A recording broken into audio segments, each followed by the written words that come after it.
And I was like, no, I'm not buying that. And I took it and I put it back on the shelf. She literally fell out. And I did just like this. I looked and I kept walking. And she got up and she was like, Mommy, Mommy, I fell out. I said, I know. And I need you to get up because we're not going to get it. And we have shopping to do. And do you know what she did? She looked at me for a minute and then she got up and she walked away and walked with me and was fine.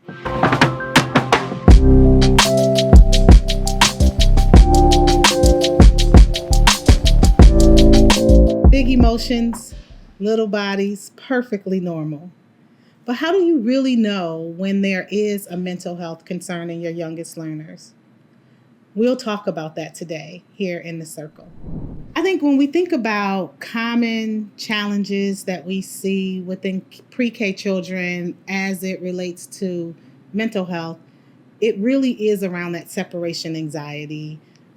Sometimes when they're moving from home to school, that transition can be very difficult. And what you'll tend to see is a lot of aggression. You may see some social anxiety, really wanting to stay very close to the teacher or wanting to withdraw, or you may see it express out, physically in anger and hitting and, you know, um, just tantrums even in the classroom. And that is perfectly normal. Particularly in 3 and 4 year olds, you tend to see that. I think where it gets to be a challenge and maybe where there may need to be some intervention is when children are not able to settle down, right? When you're not able to bring them back into a self-regulated space where they have feel like they have full control over their body and that and that they're now able to be an active member within that school classroom community. If they're not able to control themselves and really function within that space, then I think there may be some time for some intervention. Particularly at the beginning of the year, that are just, they want to be near you, they want to cling to you, they want to sit in your lap even. And again, it's perfectly normal because, as I said before, having that separation anxiety from families, someplace you've been, for the first 2, 3 years of your life to now this open space with all of these other little bodies in there. It's quite natural for some children to want to, you know, latch on to their teacher. And that's perfectly fine. And as teachers, especially early childhood teachers, we love it. I remember just like holding a little girl, when I was a pre-K teacher in Virginia, holding a little girl while I'm reading the story, while we're outside. She's my little buddy. And the other kids in the classroom knew that, right? But she didn't cling to me the whole year. It was really those first couple weeks, until she felt safe and comfortable. And I would introduce her to other friends. I would slowly play alongside of her or help her start to do parallel play, which means others are playing and I put her in that vicinity. So where she may not be playing and interacting with them, but she's playing alongside. And then when she was comfortable, we eased her into that more corporate play where she was playing with friends, actually integrated into the playing experience. But it took time and it took stages. And, as a teacher, you're going to have those children that you need to hold close for those first couple of weeks. And it's no problem. And the children, they acclimate to it very well too. How can parents help, right? That's always what a question that we get as a former educator. And I think there's a couple things that parents can do. One, I think it's, when your child is experiencing, some type of trauma, some type of tantrum, some type of anxiety, I think it's okay to address it and to talk with them about it. Oh, I see you're feeling sad today. Or, oh, I see you may be a little afraid. Let's talk about it, right? So I think one thing parents can do is helping children identify and put names to the feelings of that they're experiencing within their bodies, right? But then I think it's also helpful for families to help children get some coping techniques. So when you're feeling sad, what are some things you can do? What are some things that help calm you down? Is it a special toy? Is it singing a song? Is it thinking about a special moment? I think those are all things that parents can do. And then lastly, I think another thing that it may be helpful for parents is to praise. So when they are able to regulate themselves, when they are able to come back to a space where they feel comfortable and they feel supported and they feel valued, that we recognize that, oh my gosh, you were able to control yourself, or you were able to stop crying all by yourself, or you were able to clean up and put things away, all alone. And that's great. And praise them and hug them and love all on them, because we all need to feel supported. And what that teaches them is that I can feel sad, I can feel angry, I can feel scared, I can feel anxious, but I can also do some things myself to help me come to a better place. And I can feel good about myself for handling that. Because that's what we want to teach them in school. We want to teach them, yes, everybody's going to have bad days, right? We have a cozy corner, we have a feeling corner where they can go and express themselves, but it's also a place for them to center themselves and come back and be a part of our community. What does healthy self-regulation look like? I'm reminded of my daughter. She used to have this time period where she would just throw a fit. Like if she asked me for something, she didn't care where we were, in the middle of a store, walking down the street, whatever. She wanted something and I didn't do it, she would just fall out flat on the store. So one day we were in Walmart and she asked for this toy and I was like, no, I'm not buying that. And I took it and I put it back on the shelf. She literally fell out. And I did just like this. I looked and I kept walking. And she got up and she was like, Mommy, I fell out. I said, I know.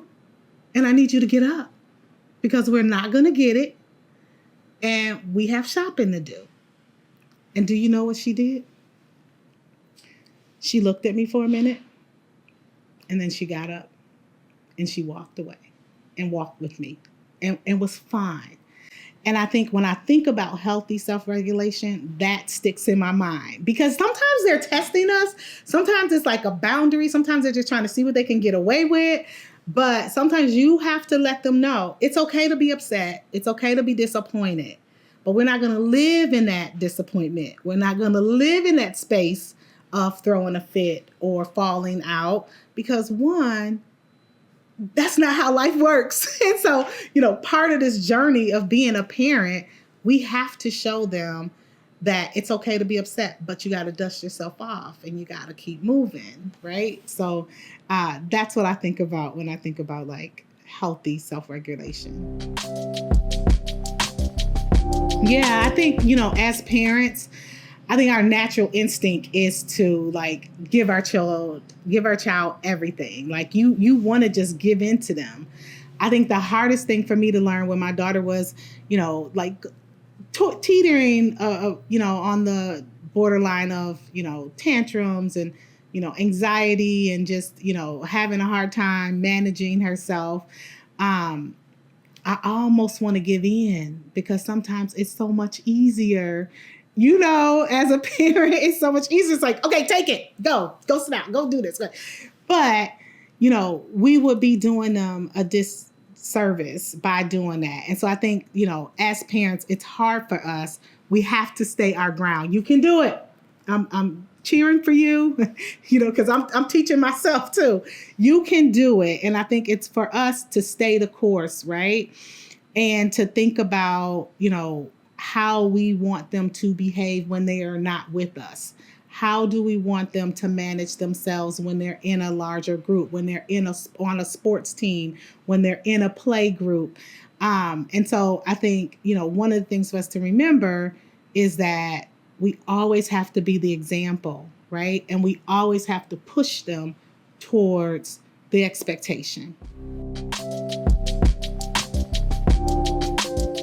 Within, your child's preschool years, every year they are screened for social, emotional, or mental health possible concerns or delays, or things that we might want to put on the radar to help support them in school. So every year we screen children for social, emotional, and we also screen them for possible developmental delays. And what that looks like, just so parents, just so you know, what that looks like, it's almost play based in nature. So there's a series of questions that we ask students to complete, and we jot down or record their responses, and then it gives us a number. And based off of that number, we know if there are potential issues that we need to either observe further, or if there is some recommendations that we need to make for further evaluation. Really quick process, especially with kids. They're playing with blocks. They don't even know, they're answering, they're drawing. They don't even really understand that it's actually like a screening. So we do it. It's one-on-one, and it's generally the classroom teacher that does it, someone that they're very familiar with and that they trust and they feel supported by. And it's usually done within the first 30, 45 days of school. So that gives them enough time to feel comfortable in the school, to feel comfortable with the teacher, to feel comfortable in the classroom. And a lot of times those screenings are actually taking place within the classroom setting. So students don't have to be concerned with being pulled out or anything like that. And so, it's very important for us to do it early on in the school year, so that then we have ample opportunity to do further observations if we need to. But then we also have an opportunity to push in some interventions and try to get the right supports in place, so that whatever it is the student is dealing with, they have what they need to be successful within the classroom. Because that's what it's all about. It's not about isolating, or it's not about labeling. It's really about making sure that we're getting the students the right supports that they need to be successful in their educational journey. When there is a level of concern, it is followed up by a parent interview, right? Before we do anything with a child, as far as doing any type of interventions or providing any type of additional support, we always want to sit down with you, the mother, the father, the guardian, the parent, to ensure, one, that you are aware that we have screened, and you also give consent to, you give consent for screenings when you fill out all of your forms at the beginning of the year when you're enrolling your child to school. So just know that. So after, a concern may have been identified, we'll bring you back in to say, hey, remember you gave consent for us to screen, whether that's a vision, hearing, social, emotional, developmental, any other screening. We want to tell you about a concern that we've identified. So we will bring you in, we would talk through it, and then together we would talk about what are some things you can do at home, and here's some things that we're going to try to do within the school setting to be of support. And then we will come back together to say, like, hey, what are you seeing? Are you seeing any changes? And we as educators will share the changes that we're seeing as well. And so it really is a time for us to come together as a team who supports the child, to make sure that not only are we doing what's right at school, but that you're doing the right things at home too. I think, as parents, we know our children, and, we really are ones that see a lot of the first signs. We may not necessarily know what they are, and we may not necessarily know what to do. But I think if you have any type of inkling that you think there may be something off, that child's teacher is your first resource. Teachers are there to be that support, not only to the child, but to you as the family. And so I would, if you suspect anything, I suspected something with my daughter, I went to the school, I went to the teacher, I shared that with the teacher. And then the teacher really directed me into the next space of who I needed to speak to.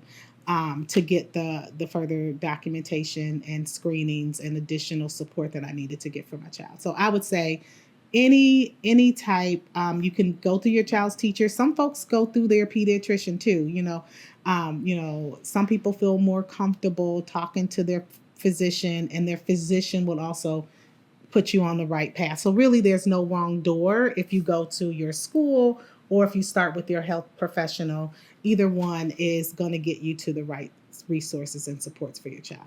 All right, so we talked about feelings. We talked about, what does mental health look like in young learners? You also learned how you can take action. So now we're coming to one of my favorite segments, and it's red light, green light.